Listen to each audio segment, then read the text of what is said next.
Welcome back to Grit Gym, guys. I've got Karen Smith here. Karen is an instructor of instructors for Strong First, where she is a master instructor, where she teaches other coaches how to do what she does.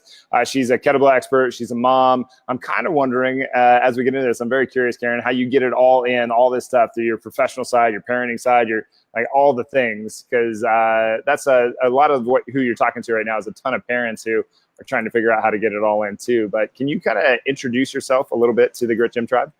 Sure. My name is Karen Smith. I've been a coach for almost 20 years now, and just super passionate about what I do. I've kind of been in all facets of training. So I've been in the gym. I took some time off after I had my daughter. Then I owned my own gym. And then now I'm pretty much travel and do most of my stuff online. So I do distance coaching. I do some private coaching here at my home. And cool. Outside of that, it's traveling the world, teaching courses and certifications and workshops. And so that's my passion. That's mainly what I do now. That's awesome. Hey, how did this all start for you? How did you get into it? Training in general or training in traveling, which like at the training, did you start 6 years old? You're like, man, I just want to throw a kettlebell around. How did it all start for you? The coaching, like I pretty much have always been in fitness of some fashion. Like as a kid, I was very active and that just carried on through most of my life. And then I realized that I was in jobs that I just was not happy with. Like I was so over like sales and cold calling and just the crazy hours. And when I wasn't at the gym, when I wasn't working, I was at the gym. And so it just made sense that I was like, why am I not pursuing what I love when I'm spending so much time there anyways? And so then I made the transition and became a trainer and, just it all kind of took off from there. That's cool. So 20 years ago, what'd you start out with? Was it like, that's almost like you're just beyond like the leotards and the white high tops and the leg warmers, or was that what you're talking about? The Jamie Lee Curtis? No, it was after that. It was shortly after that. I never had the leotards and leg warmers. Thank God.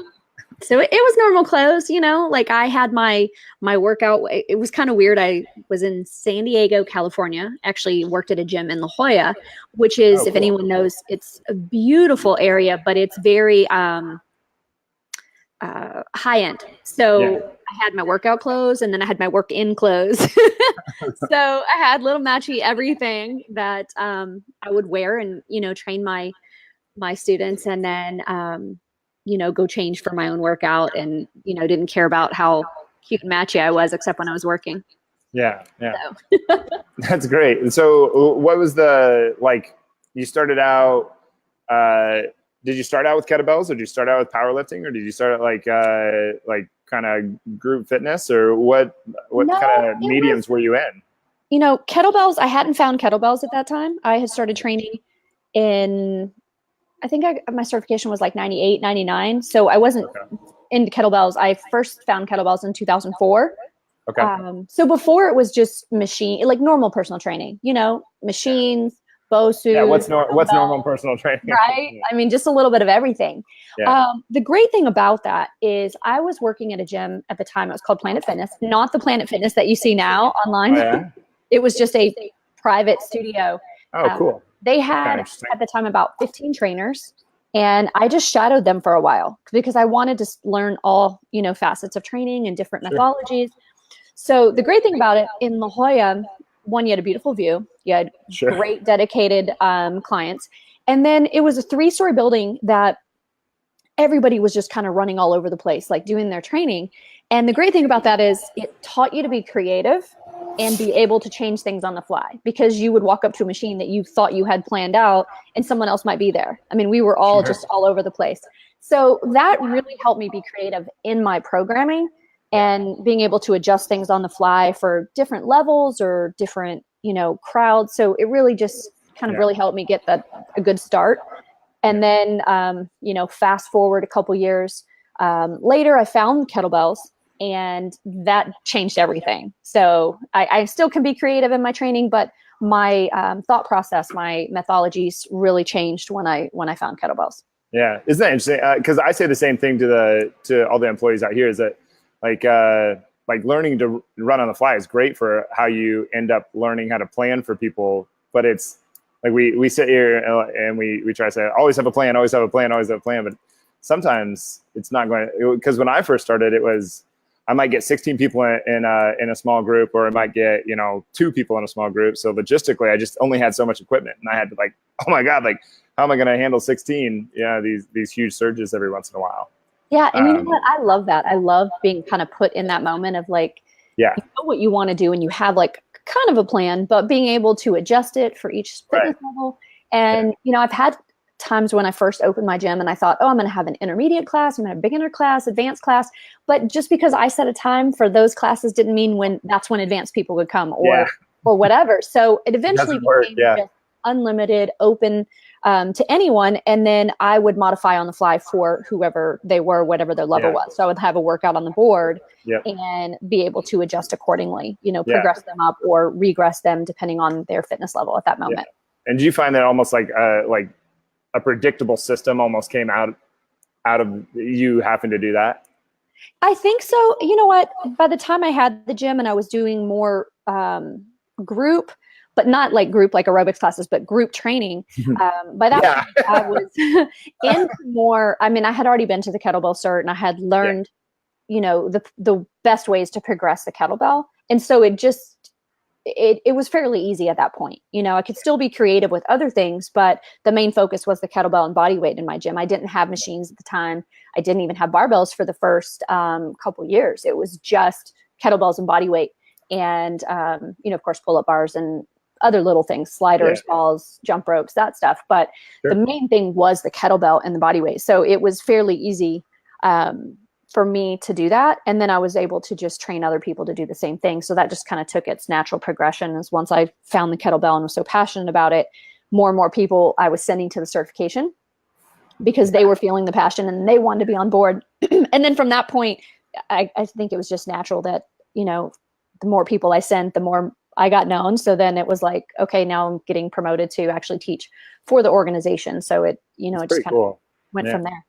Isn't it interesting that the kettlebell is kind of like this consuming little contraption? It's like the first time I was introduced, it was just like, it wasn't like love at first sight, but as it grew on me, I was like, this thing is so cool. It's so versatile. I can do all this stuff with it. I can go bottoms up. I can go goblet. I can rack it. I can, it wasn't just the swing. There was so much to it. It was unbelievable how much difference it made to play around with this thing. And how, I agree. It's so efficient. Training. Yeah. And I remember when the first time I saw them, I was training at that private studio in La Jolla, and I was also selling Brazilian workout clothes at the time. It was just something I did on the side. And I met this lady who was like, oh, I'm opening this gym. It's this thing called the kettlebell. And I was like, oh, that's a fad. I'm sure that's let's see if that takes off, right? I mean, it was just that thing. I was selling her clothes and she was talking about this new tool and I had never seen it. But also right about that time I was pregnant and I was about to have my daughter. And so I took some time off, and it wasn't until, fast forward, my daughter I think was about 3.5. I stayed home with her for a while and then just did some training with like playgroup moms and stuff like that. Kind of my own version of stroller strides, just to get out and work out in the park. And then fast forward, the military moved us from San Diego to DC, and I was living at the Golds because it was snowing. I didn't know anyone. I was like living at the gym, and I found a guy that was doing kettlebells, and I was like, okay, I need someone to just be my trainer for a while and take my mind off this miserable place that I'm living. At least that's how I felt, because I was like, oh, San Diego, why am I having to leave this place? And so then that's where that kind of took off. I hired him to be my trainer for a little while and saw how efficient it was and how much less time I had to spend working out if I were using the kettlebell. And he got me to go to the cert, and then like the rest is history. I mean, I never looked back from that point. Yeah, that's pretty cool. Yeah. And you're still using it too. So it's not a fad. This is like 20 years later. It's not a fad anymore. Yeah. I am definitely still using it. My main things are kettlebell and body weight. And then of course I do the barbell. It just depends on, what I'm training for at the time. Yeah, totally. I definitely don't think I think it's very interesting to see gyms that call themselves the kettlebell gym. It's like, you never see the barbell gym or the dumbbell gym, or, it's just kind of an interesting thing that like kettlebells have this hold, but they're still, they are just amazing. Yeah. And you know what? I did the same thing. I mean, when I really dove into the kettlebell, my gym was a kettlebell gym. And I think part of that's marketing at the time. Oh yeah, at the time it worked because it was his own little niche. Absolutely. In Virginia, there were no kettlebell gyms. I was the first one there. So, I mean, it was like, how do you market it? It's the new thing. And so I called it Kettlebell Elite because I wanted it, people to know that it was the kettlebell gym to go to. And then, sure, shortly after that, people started, kind of coming in and liking it and copying it and taking it to the other gyms. And it's funny that we're talking about this because earlier today, I was answering someone on social media. They were asking like what type of flooring to put into their gym. And so I was doing not a Google search, but a search on my email and came across the article that I had written like as I first was opening my gym. And it was like, okay, fast forward 1 year, like from getting certified to having this gym and all the facets and how quick it grew. It was all really by word of mouth being a new thing in that area. And I got lucky because I was in a military town too. So it just kind of took off from there. So it was kind of neat that I just came across that today, and then we're sitting here talking about it. That is pretty cool. Yeah.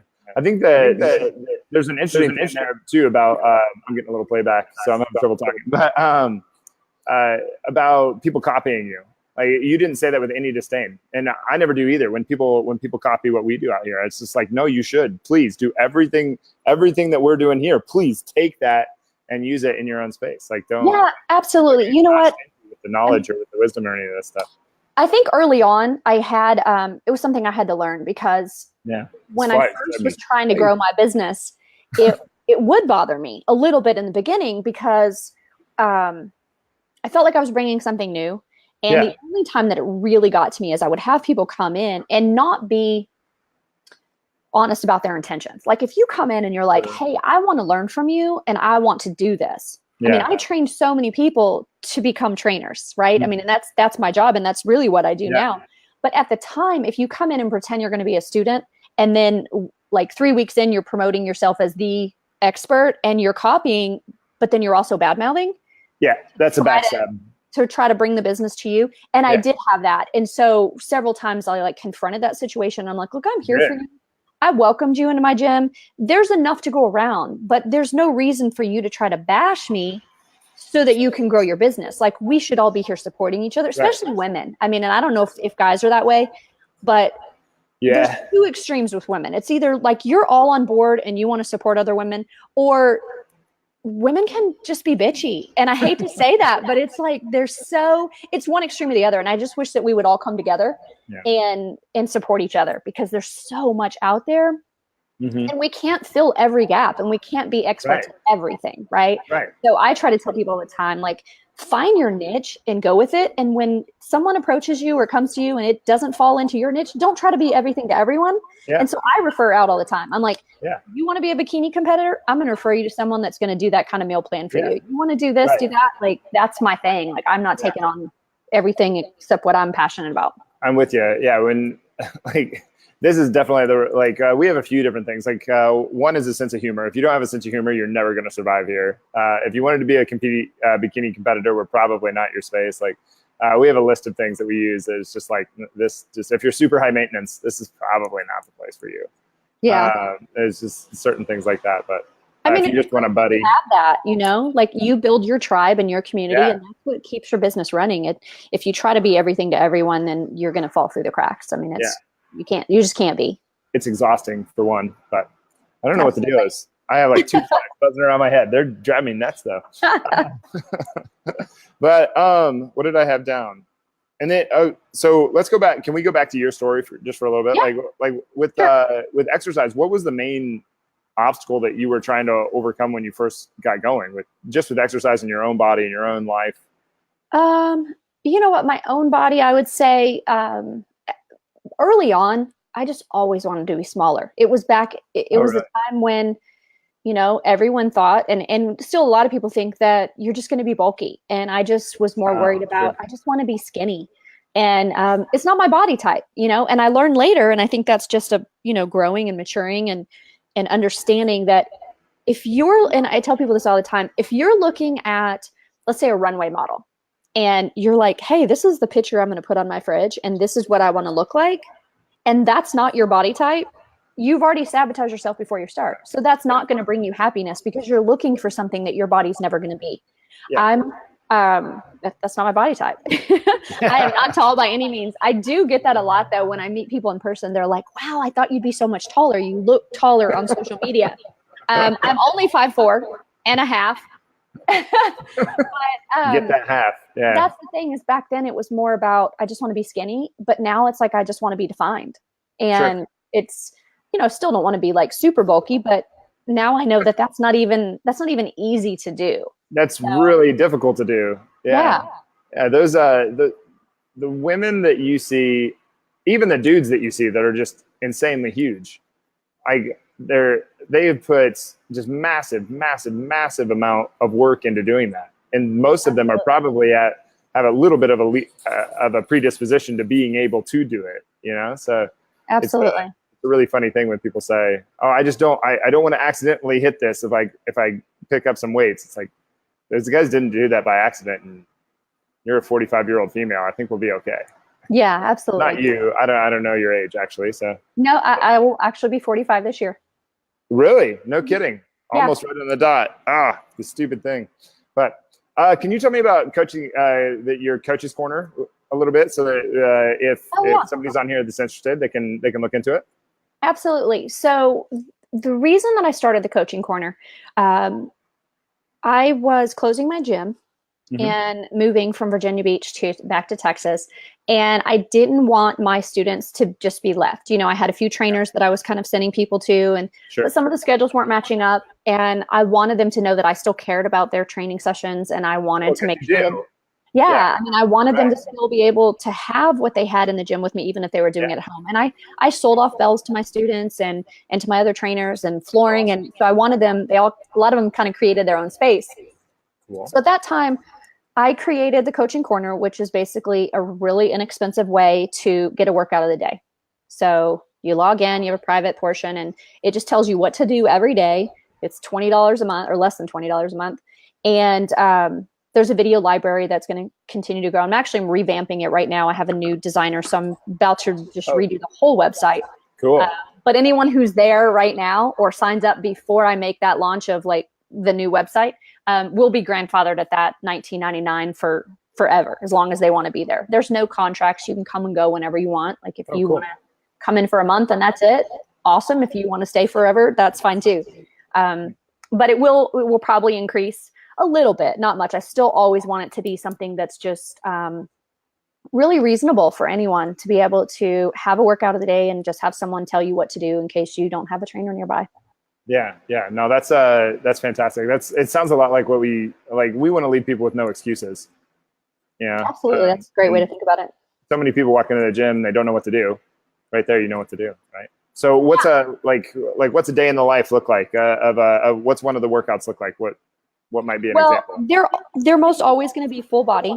They're mostly going to be kettlebells and body weight, but they can be, if it says deadlifts, you could use a barbell. Sure. You could use dumbbells for different things. But it's normally, most of the workouts are going to have a push, a pull, a squat, a hinge. You're going to have a finisher. So that's fantastic. You wouldn't wear out your body enough that you couldn't do it every day. It's fantastic. Yeah, it's definitely full body. And then I just put things in order of kind of like normally some sort of warm up or a movement that could be a warm up, like a Turkish get up, right? That could be full. That could be a warm up in itself. Yeah. And then it would go into more strength-based, strength endurance, and then finishers at the end. And you can kind of determine what workouts you like, what you don't like. If you're not sure what something is, I have a page in there that's abbreviations, that's, so that they learn my lingo and be like, okay, if I see this is what it means. And then they can go find a video for that. Oh, so cool. Yeah. I just want to make it super simple. Yeah. The more intuitive you can make it, probably the better, right? Yeah. And then there's also a Facebook group. So if people want to upload their own videos and they tag me in them, then I can go in and assess their technique or answer questions. And so I do that. And then the main other thing that's on my website is last year I launched an ebook. So that's more of a program that has a Facebook page and a video library that's there. So it just depends on what people are looking for. Okay, cool. Nice. And where can they go to find that? CoachKarenSmith.com. Easy enough. Same place, all social media is there, everything. There's just tabs for everything. Nice. And just curious, what, you can totally tell in everything that you do, you're super passionate about this. Even when you go into your own workouts, your attention to detail is just this matters, on your social media when you're doing stuff, like when you look through your Instagram page, watch some of your videos, and you're just like, obviously, like she cares what goes on. Like, why do you think what do you think started the whole, like, that you care about yourself doing these things, but also helping other people do them? You know what? I think that it's as I age and, I've had my own injuries and stupid things early on.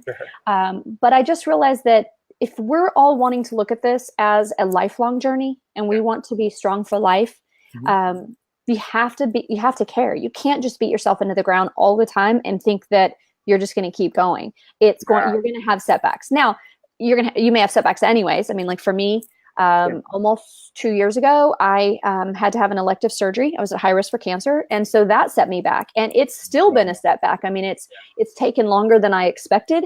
And so I try not to get down about it, but I just feel like technique is so important. It's more important than anything else. Like you can't, like Gray Cook or Brett Jones with the FMS says, like, you don't want to build fitness on top of a dysfunction. Like you need to work that dysfunction first. So I try to use baselines. That's my biggest thing, is knowing things about myself, either my mobility or my strength, that I can assess on a day-to-day basis, and then read the signs. Did I get a green light? If a green light means go ahead with your training. A red light means, okay, let's reassess this. Let's see if we need more corrective today. Do we need to go lighter today? Do we need to have more of a warm up? And so that's how I look at things. But the reason you see that maybe in the videos, and I'm excited that you actually see that there's, that I care about those things, is it definitely comes to me. Video myself and I assess myself just like I'm going to assess any of my students. So I'm not going to just post something because I did something heavy. If it doesn't look the way that we teach it, and to that standard, like I don't want to post it. And if I do, there's going to be an explanation of what I'm doing. So for example, one-arm push-ups, that's like a big thing for me. And I'm trying to regain those since that surgery. No big deal. Just do some one-arm push-ups. Well, I mean, it took a long time to get there. And I try to not get frustrated because I had built up to where I could do 5 on each side. And then surgery takes that away, and I'm rebuilding just like my students. And so I'm not afraid to put that process online. So you will see me doing more progressions and regressions than getting down on the floor and doing them. Because there's no point in doing something with bad technique. I don't care how many times you do it. If you do it bad, like I want to see you do it right. Even if that means you're regressing and you're, doing a push-up on the wall. I just find that technique is more important because you're keeping yourself safe versus just rushing to something because it looks cool or sexy. Yeah. And what's an injury going to get you anyway? Yeah. It's going to set me back again. Yeah, exactly. So it's just better off, like just smart. Like, I think all of us kind of understand on some level that our health is this just great, magnificent thing, and that we compromise it, it all falls apart. But like the way that we're going to get it sometimes is, I don't know, not exactly on par with what we want. Yeah. And you know what? I wouldn't say, I mean, if I'm being completely honest, there are times where, I mean, I've definitely made mistakes in my training, like anyone. I mean, how can you be a trainer for, as long as I have and not, but I'm also not afraid to share those because I want people to learn from my mistakes. So if I'm teaching a certification and we're talking program, I mean, one of the things I talk about all the time with pull-ups is you have to listen to your body. I was stubborn. I had PRP done on my left hip and they said no training on your lower body for 3 months. So I got obsessed with pull-ups because I was like, this is the only way I'm going to stay strong and lean. And then I overdid it. And I gave myself lateral and medial epicondylitis in both elbows. Oh, and nice. Instead of taking my 15 rep pull-up PR to 20, which is what my hopes were in that 3 months, I set myself back and I was pretty much off the pull-up bar for a year. I mean, so. And how many other, my bad. Keep going. Oh, I was just going to say we set ourselves back and, you just have to start over and kind of learn from those mistakes and kind of move forward. Yeah. And what I was going to ask was, how many other things did that epicondylitis affect? Your elbows hurting, because even gripping something, like grabbing a gallon of milk. Could you do it? Yeah. It was really hard. I had trouble brushing my hair. Yeah. Silly things. Okay. Reaching over into the back seat, if you think about that, like just reaching to grab something. And here's the downside is I still had to travel and teach. So I was major medicated on like these 800 milligrams ibuprofen sometimes 1,600, just to get through like needing to do a single demo, right? Yeah, I wasn't doing anything high rep, but because I still had to do those singles, if I was teaching somewhere where it was just me, it just took longer. I mean, it set me back longer, and they get aggravated way easier. So pull-ups still aggravate them. It's a pretty easy, it's a very intricate joint. I mean, it's there's not much going on there. It's not like your hip where it's just got all this muscle wrapped around it, you know. Absolutely. Yeah, it's pretty fragile. Yes, I try to share with people is just don't be stubborn. Like, learn from my mistake and let me help you not put yourself where I put myself. Yeah, totally. No, I'm with you. I like to say that same thing, because like at some point in my training, I mean, I've been doing this since 1997 is when I first started lifting weights. And I just like did just the typical male, just let's load up every time. Let's try to break a record. But I've got a shoulder, I've got an elbow, I've got a wrist, I've got a hip, I got a knee, I got a foot. I couldn't walk in 2007 for a year. I got all of these stupid injuries from, and then finally, like the last time it was like, dude, you're going to have to wise up, or you're never going to, you're just going to be this old, cripply old man. And when I couldn't walk, when the doctor said I might never walk again, I was like, what? Like, I got to really smarten up here. Because that's crazy how sometimes we would never let our students do that, right? No. Like, we would be like, no, you're going to take your rest. This just, and sometimes we push ourselves. And I remember I was at a certification right before I had my PRP on my hip, and I had trained for the certification. I knew I could pass it. And Pavel got wind that I was going to be going the very next day to get my PRP.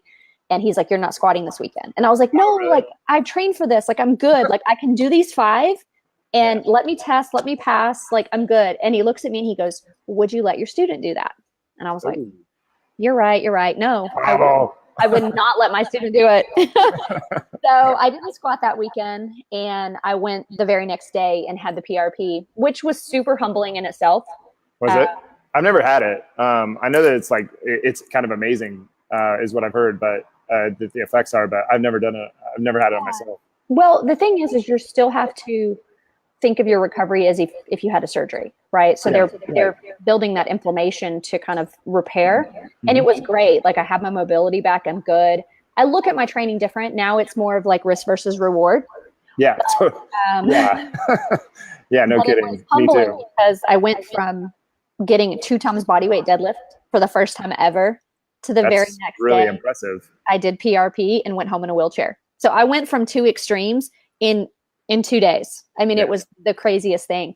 And then I just had to listen to my body and listen to the doctor. He was using my recovery as a case study and for his teaching. And so I really just listened to what he said. And except obviously I was doing pull-ups because, I felt like at that time, I felt like, I can't lose all this strength that I've built. On some level though, like the pull-ups, like going for that pull-up thing was probably good to an extent until you maybe just took it a little too far. Oh, absolutely. If I had followed the plan. So I was doing ladders, like the fighter pull-up program. I don't know if you've ever seen that. It's a program that Pablo has called the fighter pull-up program. It's a great program. And I was following it and it was going great. And I think if I had stayed on that path, like, I would have reached my goal of getting 20 pull-ups. How'd you deviate? I got greedy. I got so greedy. So for example, let's say the fighter pull-up program, let's say I had 15 pull-ups at the time. So I would have started at like 13 and then you do ladders. So it would be 13, 10, 8, so on, right? And it's normally 5 sets and then you ladder down. Where I got greedy is when they got easy, I started doing more. So I did 13 pull-ups, 13 chin-ups, 11 pull-ups, 11 chin-ups. And so I would go all the way down. You could get 2 sets of 13 chin-ups.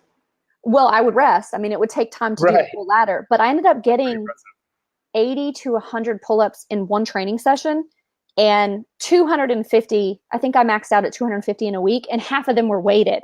So at the time like I said, I just got greedy. If I had stayed the plan and not overdone it, everything would have been great. So because that program is amazing, it's just follow it as written. When you get into higher numbers, you can't go rep after rep. You have to have those chunks where you're going to ladder down. So it would have been like 14, 8 and so on, not 14, 13, 12, 11, and then double up on all of that. Yeah. I think we've all done that at some point. Like, like, oh no, I feel really good today. And you try to go for something. It's like, well, you were supposed to go for your max in 2 weeks, but you ruined it because you went for it today. And now your back hurts real bad. Yeah, absolutely. Or whatever it is. PR all the time. And that, you know what? Here's the good side. I mean, and I wouldn't recommend this to anyone, but the good side is I learned so much about my body and about programming during recovering myself that I feel like I've become a better programmer for that, a better coach for it. But I had to have all that setback first. Yeah. Isn't that so funny? The hard part. Like it's the advice you'd never give to anybody, to say, you know what, to be a great coach, you should go out and ruin your body. Like go out there and get injured a whole bunch. Yeah, it's really bad, but it's happening. You know, I had to learn about rehab, and I worked with a lot of physical therapists. So what I like to do now is I try to bridge that gap between the two. Like I've had people come to me straight from being released from physical therapy, and then the process to get them back to square one, it can be quicker, but it's way much smarter now. If that sounds weird, it doesn't sound smart the way that I said that, but it's way smarter than it. If the grammar police come after you, I'll set them down for you. No. Yeah, so I can't get people there quicker, and I love working with physical therapists and kind of bridging, you know, like the gaps of what we do in body weight and kettlebells and how it can help people get back quicker. Yeah, because regardless of how you look at it, we're both in the health, like the health scenarios, right? So there's a Venn diagram somewhere where there's like this gray area between, are you towards physical therapy, or you know, bridging that gap. I think that's excellent. Yeah, I think it's so important too, because I think, and this is no bash on new trainers, because I was there, we were all there at one point. Oh, yeah. But I feel like when you're new, there's so many people that just feel like they need to beat their client into the ground. Right? And anybody really can quick make way to lose a client. Vomit, right? I mean, how hard is that? But that's like how you're seen in the beginning. It's like, oh, I have to beat them up, when really we should all be looking for their lifelong journey and helping them reach their goals and not have setbacks, and waiving the load and understanding, you know, some days your body needs less and you need correctives and mobility work to make sure that you can build the strength that you need. Yeah, the longer I go with this, the more it's just obviously apparent that it's more of a coaxing of what you want and less of a forcing when it comes to your body. It's an amazing thing. I mean, it's just so intriguing and fascinating. Yeah, absolutely. And you know what? I'm sure you understand this, and then other people, like when you have a business and you're trying to run a gym, you're going to have people come in that they think they know what they want. They're hiring you because you're the expert, but they still kind of want what they want. Yeah. And so I'll tell people all the time, it's like, well, you want to keep your doors open. You can't like scare everyone away by being like so nitpicky. So in the beginning, until you earn their trust and you can build on and give them more of what they need, you give them a little bit of what they want and a little bit of what they need. And then you start peeling those layers back. And then eventually you can be like, look, dude, like, what did you hire me for? Did you hire me to get you strong, or did you hire me to entertain you? Because I can do both. But if you want to reach that goal, then you need to let me take you there. Let me guide you there. And it's not just a beat into the ground. But the thing that always cracked me up the most in that aspect is, in the beginning, I would put them through this whole workout. And of course, any bit of kettlebells, anyone who knows the proper way to do kettlebells, you know, you're working your abs. Oh, yeah. In almost every exercise. Yeah. But then we get done with our whole 45, 50 minutes of class, and they would be like, can we do abs? Can we do abs? I'm like, sure, let's burn out your abs. You know, because they're like, I want to feel that burn. And that's great sometimes. Like but, the tricep kickback. You know, like, we benched today. We did this and this and this and this. And then we want to end with some tricep kickbacks. Like, what? Yeah. So, you know, you give a little bit, but then eventually I think you earn their trust, and then they're like, tell me what to do. And they just take it all in. But you have to kind of tread lightly in the beginning. Otherwise you scare people off. If you're nitpicking, they're going to go to someone who's just going to give them that workout and just beat them into the ground, because so many people think like, well, if I wasn't drenched in sweat, if I wasn't feeling the burn, if I wasn't vomiting, then I didn't get a good workout. And, you know, we know that that's not the case, but you know, it's a transition of making sure people, you know, really get an understanding of how you do things. Yeah. Yeah. And I really hope that, because I really like the FMS and that kind of stuff. And I really hope that people at some point realize that the rotary stability is your abs, you know, like, absolutely, like that is your core.